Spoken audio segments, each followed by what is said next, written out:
Friend இல்லைன்னு நினைச்சு கஷ்டப்படுறதா இல்லை இறந்தவங்க என்ன ஆச்சு இப்படி நினைச்சு இது பண்றதான்னு எதுவும் தெரியல. அப்படியே நின்றுட்டு இருந்தேன். ஒரு 5 நிமிஷம் தொலைவில் இருந்து பார்த்தேன். எனக்கே ஸ்ட்ரெஸ் ஆயிடுச்சு. ஒரு 2-3 குழந்தைய போகும்போது நான் பார்த்தேன். அது பார்க்கவே கஷ்டமா இருந்துச்சு. ஒரு மருத்துவராக என்னாலே டைஜஸ்ட் பண்ண முடியல. நான் முதல்ல கால் பண்ணது இவருக்கு, ஏன்னா இவர் தமிழ்ன்றனால எனக்கு தெரியும். அப்புறம் இன்னொரு ஃப்ரெண்டு இருக்காரு, அவர் குஜராத்தி, அவருக்கு கால் பண்ணேன். 2 பேருமே ரீச் ஆகல.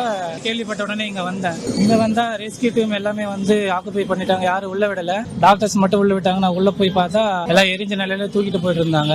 என்ன பண்றதுன்னு தெரியல. ஃப்ரெண்டு இல்லைன்னு நினைச்சு கஷ்டப்படுறதா இல்லை இறந்தவங்க என்ன ஆச்சு இப்படி நினைச்சு இது பண்றதான்னு எதுவும் தெரியல. அப்படியே நின்றுட்டு இருந்தேன். ஒரு 5 நிமிஷம் தொலைவில் இருந்து பார்த்தேன். எனக்கே ஸ்ட்ரெஸ் ஆயிடுச்சு. ஒரு 4 மணி நேரம் அதுல இருந்து வெளியே வர முடியல. வீட்டுல இருந்து எனக்கு கால் பண்ண ஆரம்பிச்சிட்டாங்க. உனக்கு என்னாச்சு இல்ல காலேஜ் மேலதான் விழுந்ததுன்னாங்க. இல்ல காலேஜ் நாங்க இருக்கிற இடம் வேற, இது நடந்த இடம் வேற, இதுக்கு அதுக்கு சம்பந்தம் இல்ல. இருந்தாலும் ஃப்ரெண்ட்ஸ் வீட்டுல இருந்து எல்லாமே எனக்கு கால் பண்ணாங்க. நான் என் ஃப்ரெண்டு பார்க்க தாங்க போகணும்னு சொன்னேன். சரி நீ சேஃபா இருந்துக்கோ, அவன் ஃப்ரெண்டு எப்படி இருக்கான்னு கேட்டாங்க. இல்ல நல்லா இருக்காங்கம்மா, எல்லாருமே நல்லா இருக்காங்கன்னு. சரி ஓகே பரவாயில்ல பார்த்து இருந்துக்கும் சொல்லி அட்வைஸ் பண்ணாங்க. பட் இறந்த ஆன்மாவுக்கு இரங்கல் சொல்றது ரொம்ப வருத்தப்படுறேன் நான். ஏன்னா 2-3 குழந்தைய போகும்போது நான் பார்த்தேன். அது பார்க்கவே கஷ்டமா இருந்துச்சு. ஒரு மருத்துவராக என்னாலே டைஜஸ்ட் பண்ண முடியல. வித்தின் செகண்ட்ல அவங்க கண்டிப்பா உயிர் பிரிஞ்சிட்டு இருக்கும். அதை நினைச்சு ரொம்ப அடுத்து 4 மணி நேரத்துக்கு என்னால டைஜஸ்ட் பண்ண முடியல. அது கொஞ்சம் இறந்த ஆன்மாவுக்கு வருத்தம் தெரிவிக்கிறோம். அவ்வளவு. ஏன்னா இந்த வழியை நாங்க பார்த்தோம். ஏன்னா மக்கள் நிறைய பேர் அவங்களுடைய உடலை வந்து கருகிய நிலையில எடுத்துட்டு போறதெல்லாம் நாங்க பார்த்தோம். அதெல்லாம் ரொம்பவே வேதனையா இருக்கு.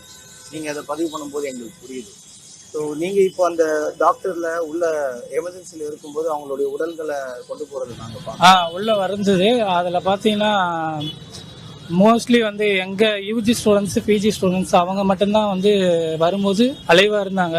பேசஞ்சர்ஸ் எல்லாருமே வந்து ஆன் ஸ்பாட்ல அது 241 பேர் சொல்லியிருந்தாங்க. அவங்க எல்லாருமே வரும்போது இறந்துதான் வந்திருந்தாங்க. யூஜி மெடிக்கல் ஸ்டூடெண்ட்ஸ் மட்டும்தான் வந்து வரும்போது அலைவா இருந்தாங்க. அதுல 4 பேர் டெத் ஆயிருக்குன்னு அப்பயே சொல்லியிருந்தாங்க. மீதி 11 பேர் அட்மிட் பண்ணியிருந்தாங்க. சில பேர் ஐசில இருக்காங்க, சில பேர் நார்மல் வார்டில் இருக்காங்க. அவங்க இப்ப எல்லாமே சேஃபா இருக்காங்க. அதுக்காக இறைவனுக்கு நன்றி சொல்றேன். அவ்வளவுதான். கூட இருந்தவங்க எல்லாருமே. என் நண்பர் ஒருத்தர் அந்த இன்சிடென்ட்ஸ்ல உள்ள இருந்தாரு, சாப்பிட்டுட்டு இருந்தாரு. அவரு கொஞ்சம் வெளியில இருந்தாரு. அந்த ஃபிளைட் கிராஷுக்கும் அவர் ரொம்ப வெளியில இருந்தாரு. இடிச்சு அடுத்த 4 செகண்ட்ல என்ன நடந்ததுன்னே தெரியல. ஃபுல்லா புகை முள்ள இடிச்சு ஒரு பாம்பு போட்ட மாதிரி ஆயிடுச்சு அவருக்கு. அப்புறம் ஒரு செகண்ட்ல வந்து பாத்தீங்கன்னா ஃபுல்லா கருப்பாயிடுச்சான். என்ன பண்றதுன்னு தெரியல. ஒரு கண்ணும் தெரியல, ஒன்னும் தெரியல. கண்ணை மூடிட்டு படிக்கட்டுல நடந்து வந்து வெளில வந்து பார்த்ததுக்கு அப்புறம் தான் ரியலைஸே பண்ணியிருக்காங்க அது ஃபிளைட் கிராஷ் ஆயிருக்குன்ட்டு.